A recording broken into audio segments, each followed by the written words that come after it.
আজকে আলোচনা করব ব্যাচেলর অফ ফিজিওথেরাপি বা বিপিটি নিটোর এর এডমিশন টেস্ট এর আবেদন প্রক্রিয়া নিয়ে। তো প্রথমে যেটি করতে হবে, বাংলাদেশের যে কোনো অগ্রণী ব্যাংকে ভর্তি পরীক্ষার জন্য 1000 টাকা জমা দিতে হবে। ব্যাংকে গিয়ে আপনি একটি রসিদ চাবেন টাকা জমা দেওয়ার। তো আপনাকে ব্যাংক থেকে একটি রসিদ দিবে। তো রসিদের নামের জায়গায় ফিজিওথেরাপি অ্যাডমিশন টেস্ট, তারপর যে অ্যাকাউন্ট নাম্বার, সেই অ্যাকাউন্ট নাম্বারের জায়গায় এই অ্যাকাউন্ট নাম্বারটি বসাবেন। তারপর তার বিপরীতে 1000 টাকা জমা দিবেন। জমা দেওয়ার পর আপনাকে অবশ্যই রসিদটি সংগ্রহ করতে হবে, কারণ যখন অনলাইন আবেদন করবেন তখন আপনাকে এই রসিদের স্ক্যান কপি সাবমিট করতে হবে। তো জমা দেওয়ার পর, ব্যাংকে টাকা জমা দেওয়ার পর আপনি এমন একটি রসিদ পাবেন। তো রসিদটা যে হুবহু এরকম হবে তেমন না, এটা হলো গত বছরের একজনের জমা দেওয়ার রসিদ।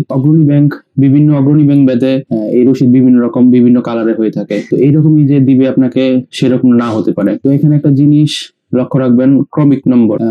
স্লিপে ক্রমিক নংটা রয়েছে কিনা, কারণ এই ক্রমিক নংটা খুবই দরকারি। তো টাকা জমা দেওয়ার আগে একটা জিনিস খেয়াল রাখবেন যে রসিদে বা টাকা দেওয়ার স্লিপে এই ক্রমিক নংটা রয়েছে কিনা, কারণ যখন আপনি ওয়েবসাইটে গিয়ে আবেদন করবেন তখন এই ক্রমিক নংটি দিতে হবে। তো আমি ওয়েবসাইটে চলে যাই। এই হলো আমাদের ওয়েবসাইট, যেখানে গিয়ে আপনি ফিজিওথেরাপি অ্যাডমিশন টেস্টের জন্য অনলাইন আবেদন করবেন। এই হলো ঠিকানা nitorbd.bigmsoft.com। এখানে আসার পর প্রথমে আপনাকে অ্যাপ্লিক্যান্ট নেম, আপনার যে নাম সেই নামটি দিবেন। তারপর আপনার বাবার নাম, ফাদার্স নেম, তারপর মাদার্স নেম, এভাবে দিবেন।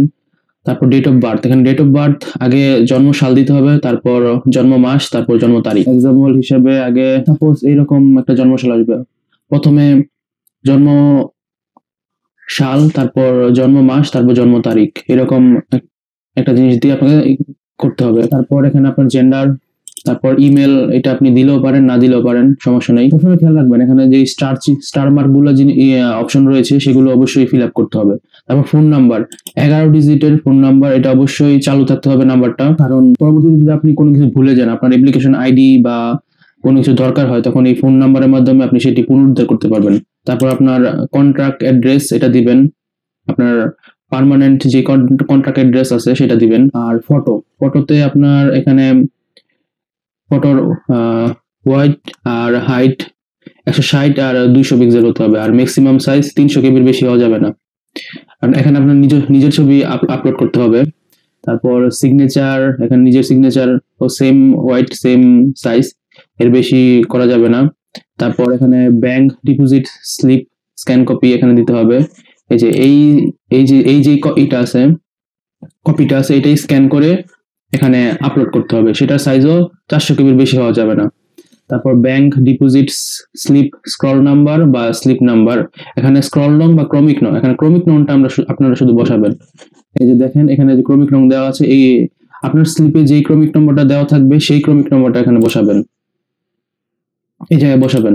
তারপর টাকাটা কবে জমা দিয়েছেন, এখানে টাকা জমা দেওয়ার ডেটটা এখানে দিবেন। দেখা গেছে কেউ আজকে টাকা জমা দিল কিন্তু তার পরের দিন অ্যাপ্লাই করলো, তো তাও করা যাবে, সমস্যা নেই। টাকা জমার ডেট আর অ্যাপ্লাই ডেট ভিন্ন হতে পারে, সমস্যা নেই। তারপর কোটা, এখানে ফ্রিডম ফাইটার হলে ফ্রিডম ফাইটার দিবেন। তারপর আপনি যদি উপজাতি হয়ে থাকেন তাহলে উপজাতি কোটা দিবেন, আর যদি কোনো কোটা না থাকে তাহলে নো কোটা। এখানে ফ্রিডম ফাইটার একটা জিনিস হলো যে আমাদের ফ্রিডম ফাইটারদের শুধু সন্তানরা এখানে কোটা পেয়ে থাকে, এখানে নাতি বা নাতনি এখানে কোটার জন্য প্রযোজ্য নয়। তারপর আপনি এখানে আপনার এসএসসির বোর্ড, তারপর পাসিং ইয়ার, roll number, registration number, total GPA কত পেয়েছেন সেটা হলো 4th সাবজেক্ট সহ, অপশনাল সাবজেক্ট সহ কত, তারপর এসএসসি তে কত, এসএসসির বোর্ড, তার পাসিং ইয়ার, SSC roll number, SSC registration number, তো টোটাল জিপিএ কত, এগুলো। তারপর এখানে একটা সিম্পল ম্যাথ দেয়, এই ম্যাথটা করে সাবমিট করে দিবেন।